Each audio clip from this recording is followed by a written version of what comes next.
Most people waste years doing random upper body workouts and never build the physique they actually want. And the frustrating part is that it is not a matter of working harder.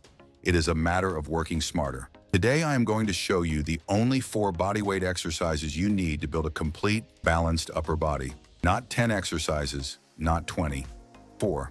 And by the end of this video, you will understand exactly why these 4 movements cover every major muscle group above your waist, and why anything else is just extra noise getting in the way of your progress. Now, before we get into the exercises themselves, I want to address something that holds a lot of people back. There is this belief floating around the fitness world that bodyweight training is somehow inferior to lifting weights. That if you are not pushing iron around a gym, you are not really building muscle. That is simply not true. And the reason it is not true comes down to one thing: mechanical tension. Your muscles do not know whether you are holding a barbell or pushing your own body weight. They only know one thing: are they being challenged enough to adapt and grow? If the answer is yes, they grow. What matters is the pattern of movement, the range of motion, the progressive challenge over time, and the consistency with which you show up. And the 4 exercises I'm about to walk you through hit every single one of those marks. Let me also quickly explain why most upper body routines fail before we talk about what actually works.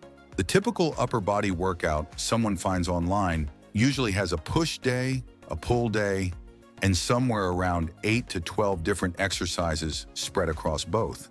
The problem is not the volume. The problem is the redundancy. You end up doing 5 variations of essentially the same movement, training the same muscle fibers from the same angles, while leaving huge gaps elsewhere. Your rear delts stay underdeveloped. Your mid-back stays weak. You end up front-heavy, rounded at the shoulders, and wondering why you look flat from the side. The approach I am laying out today is built on movement pattern theory.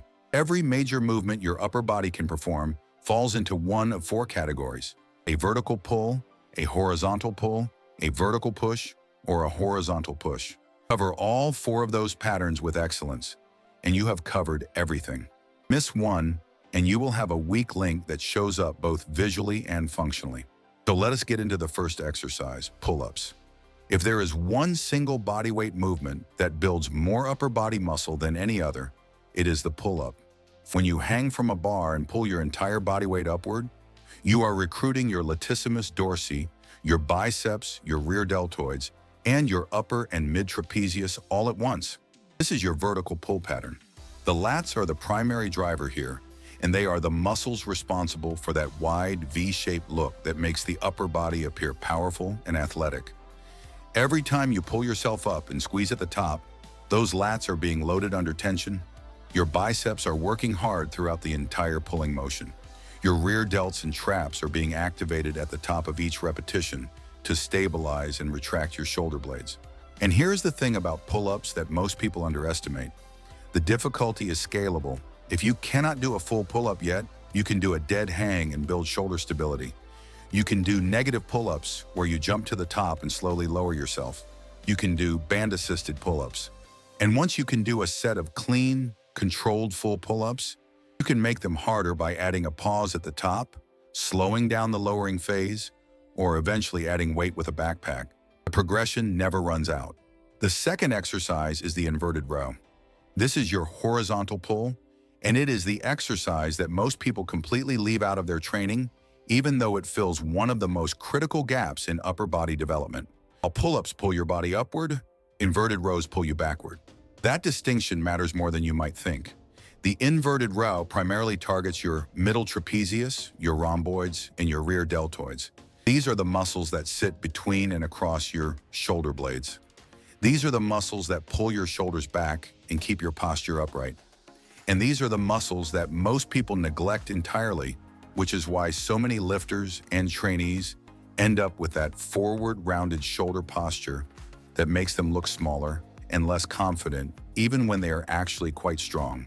To perform an inverted row, you need something low and horizontal to pull from: a sturdy table, a bar set low in a squat rack, or a pair of rings or gymnastic straps all work perfectly. You lie underneath it, grip the surface above you, and pull your chest up to meet it. The key points here are to keep your body in a straight line from heel to head, to retract your shoulder blades deliberately as you pull, and to lower yourself under control rather than just dropping back down. Like pull-ups, this exercise scales easily. You can make it easier by raising the height of the bar so your body angle is less steep. You can make it harder by lowering the bar and bringing your body more parallel to the floor, or by elevating your feet to increase the load. Now here is where I want to pause for a second and talk about structure, because understanding the exercises is only half the equation. If you are over 40 and you are trying to build real, lasting muscle with minimal equipment, programming matters enormously. Recovery is slower, connective tissue needs more attention, and you cannot just train hard and hope for the best. If that is your situation, the Physique Hub Over 40 Blueprint in the description is a full 12-week structured program built around exactly this kind of training, and it handles all of the programming decisions so you do not have to guess. Moving on to exercise 3, decline push-ups. Now you might be thinking, I already know how to do a push-up, and you probably do.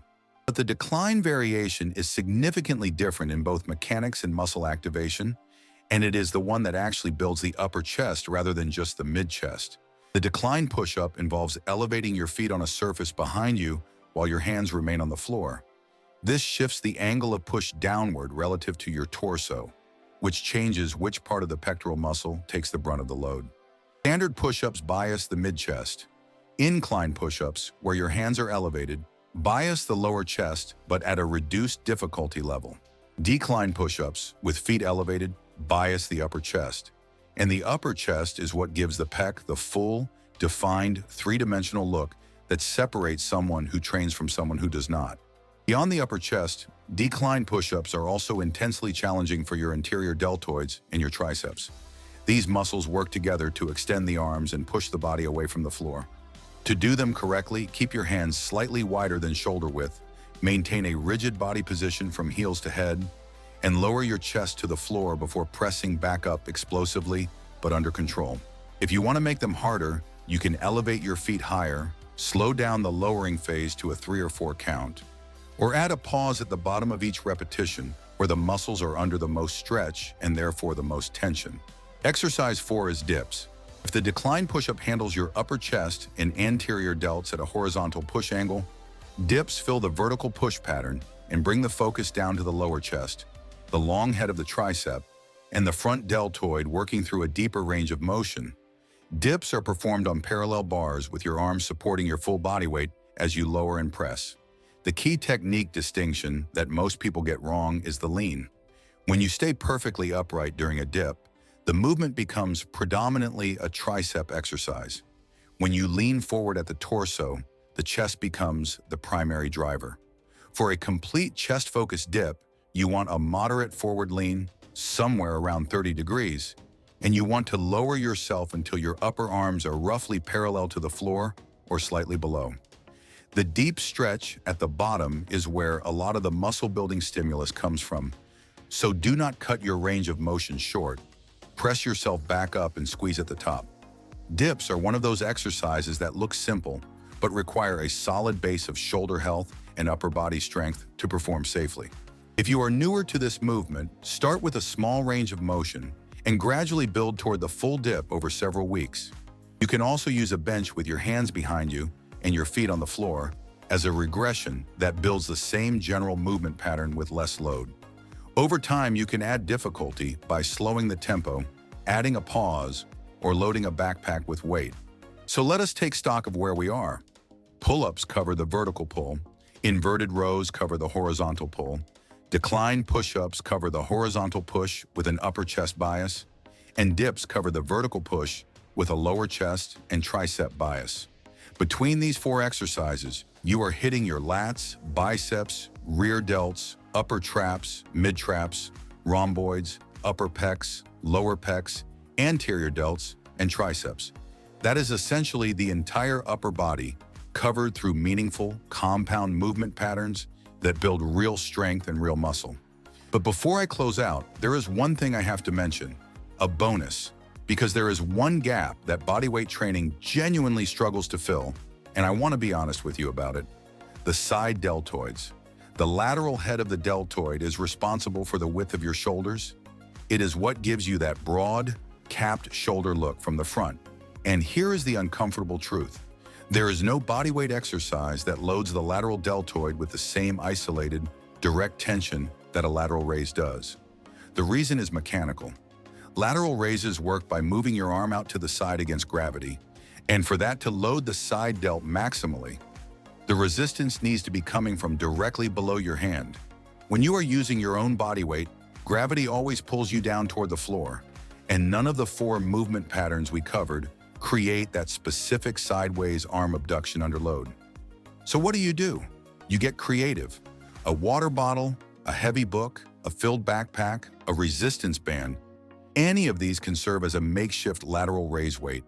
The movement itself is straightforward. Stand upright, hold your improvised weight at your side, and raise your arm laterally until it reaches shoulder height. At the top, your arm should form roughly a 90-degree angle at your side. Control the lowering phase and repeat.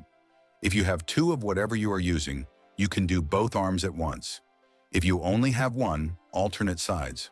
This one movement fills the gap and rounds out the complete upper body picture.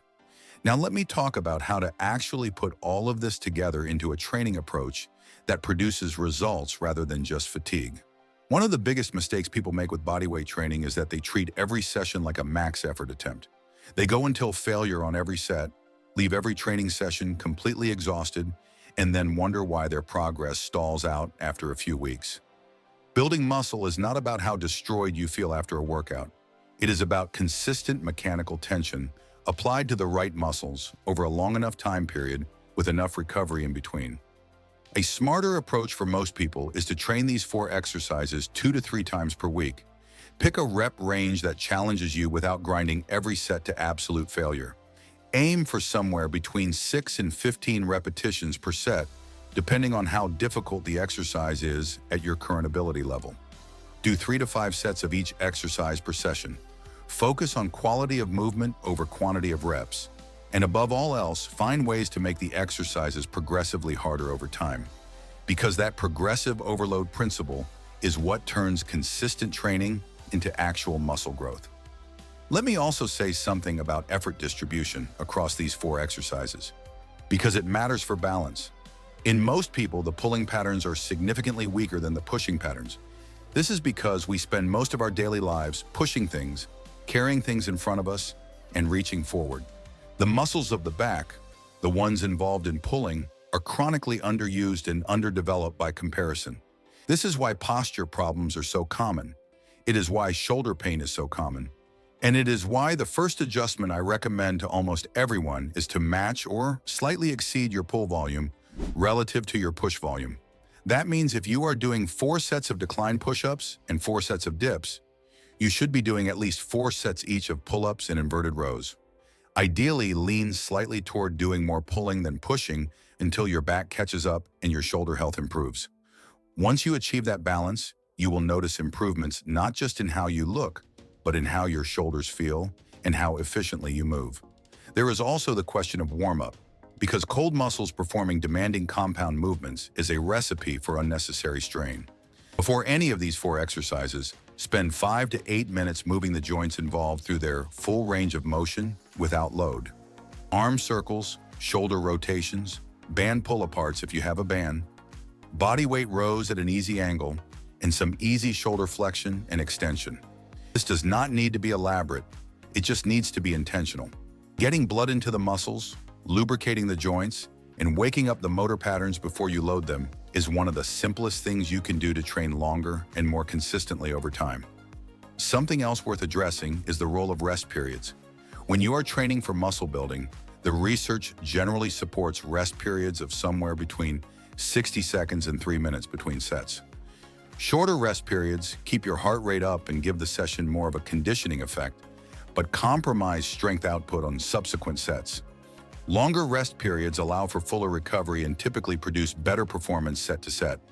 My recommendation is to start with 90-second rest periods and adjust based on how you feel. If your reps are dropping significantly between sets, rest a little longer. If you feel fully recovered after 60 seconds, you can reduce the rest time slightly to increase the density of the session.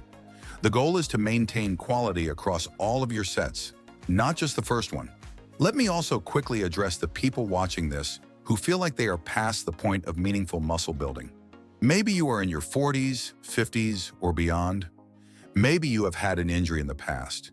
Maybe you have had years off and you are starting from scratch. Here is what you need to know. The mechanisms of muscle growth do not stop working as you get older. They slow down, yes. Recovery takes longer. You need to be smarter about managing your joints. But the fundamental biology of muscle adaptation is still operating. Consistent progressive training still produces results. The main differences are that you may need a slightly higher protein intake to support muscle protein synthesis, slightly more recovery time between sessions, and a more gradual approach to increasing exercise difficulty. None of those things should stop you. They just mean the process looks a little different. Adjust accordingly and stay consistent. Now, I want to hear from you. If you found this breakdown useful and you want me to do the exact same thing for the lower body, the only body weight exercises you need to build complete, balanced legs and glutes from top to bottom, drop a comment below and let me know. If enough of you want it, that is the next video I will put together. So leave a comment, tell me you want the lower body version, and I will get to work on it.